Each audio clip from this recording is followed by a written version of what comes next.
Assalamualaikum warahmatullahi ta'ala wabarakatuhu. Isang kwentong pag-ibig o ito'y tinatawag na qadar. May 2 taong nagmamahalan, si Abdullah at Muslima. Si Abdullah ay isang anak na masunurin, malaki ang takot sa Allah subhanahu wa ta'ala, at si Muslima ay isang simpleng babae na may pangarap, ngunit wala sa kanya ang agama. Mahal na mahal ni Muslima si Abdullah at ganun din naman si Abdullah.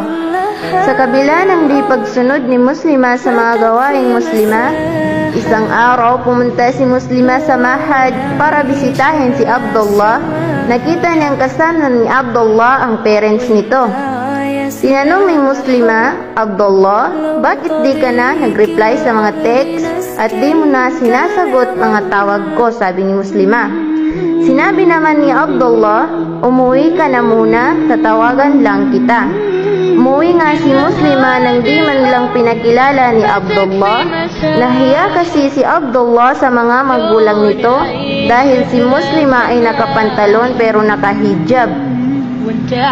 Hihintay ni Muslima ang tawag o text ni Abdullah. Halos hating gabi na tumawag si Abdullah sa kanya. Muslima, patawarin mo ako dahil ikakasal na ako bukas, sabi ni Abdullah. Ikakasal ako sa babaeng malaki ang pananampalataya sa Islam. Habang pinapakinggan nito ni Muslima ay para siyang binagsakan ng langit at lupa. Di niya namamalayan na huhulog na pala ang mga luha niya, di na siya nagsalita at pinutol na lang ang tawag. Sa sama ng loob ni Muslima kay Abdullah, inalis niya ang SIM nito, nagsambayang ng Fajr. Habang nagsasambayang si Muslima, sumasabay din ang patak ng mga luha niya. Naisip niyang kaya nawala si Abdullah sa kanya ay dahil nakalimutan niyang magpasalamat at manalangin sa Allah subhanahu wa ta'ala. Kinaumagahan, sinabi ni Muslima sa kanyang mga magulang, Umi, Abi, mag-aral ako ng turil. Nagulat ang mga magulang niya sa narinig nila dahil matagal nang pinapangarap ng mga magulang nito na magbago na siya. Dahil na din sa tuwa ng mga magulang nito ay pumayag sila. Pumasok siya sa turil kung saan 4 na taon niyang natapos ito. At dahil magaling si Muslima ay isa siyang napili makapunta sa Saudi. Nag-aral siya ng 5 taon doon at tuluyan na niyang nakalimutan si Abdullah, ang lalaking labis niyang minahal. Samantalang si Abdullah naman ay di natuloy ang kanyang kasal. Dahil sa mahal niya si Muslima, labis ang sising niya kung bakit di niya ipinaglaban ang babaeng nilalaman ng kanyang puso. Hinanap niya si Muslima, pinuntahan niya ang bahay nila ngunit ito ay nakasarado at nakakandado. Tinawag niya ang mga kapitbahay nila, Muslima, at sinabi, si Muslima ay wala na dito. Umalis na sila, balita namin ay sa Cotabato na sila naninirahan. Dahil sa mga narinig ni Abdullah ay nagpasya siyang ipagpatuloy ang pag-aaral sa ibang bansa. After 5 years, alhamdulillah natapos ni Muslima ang pag-aaral, naging alima na siya, umuwi siyang masayang-masaya dahil sa wakas natupad na din niya ang pangarap ng kanyang mga magulang at ang kanyang pangarap. Samantalang si Abdullah ay ganun din, nakapagtapos siya dahil sa labis na pagsisisi sa sarili sa paggawala ng babaeng nilalaman ng kanyang puso. Pag-uwi ni Abdullah sa kanyang mga magulang at nagkaroon ng piging sa kanilang bahay. Lahat ng kamag-anak nito ay naroon dahil si Abdullah ay kaysa isang anak na lalaki. Binibiro nila ito na bakit di pa daw siya mag-asawa, nakuha naman daw niya pangarap niya. Ang tanging sinabi lang niya ay di pa dumating ang babaeng para sa akin. Nagsalita ang tita ni Abdullah, which is pinsan naman ni Muslima. Abdullah, may kakilala akong babae kagagaling lang din galing Saudi. Lahat ng katangian ng babae ay nasa kanya na.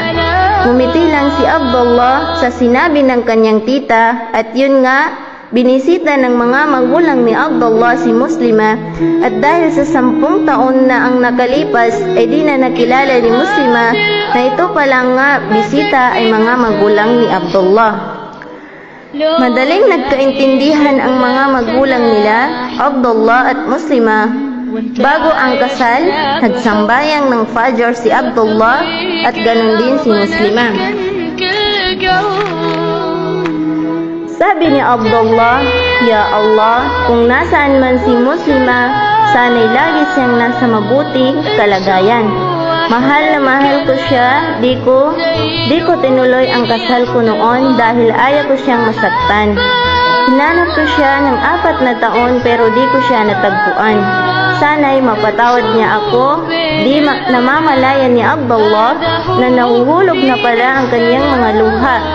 At si Muslima naman ay ganun din ang panalangin. "Ya Allah, alam kong nagkasala ako dahil nagmahalan kami ni Abdullah. Akala ko ay kami ay para sa isa't isa. Ngunit hindi pala, ikakasal na ako sa lalaking may pananampalataya sa Allah.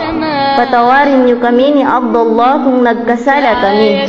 Ang buong akala kasi ni Muslima ay kinasal na si Abdullah sa kanyang parental. Ngunit hindi pala ito natuloy. At ito na ang kasal.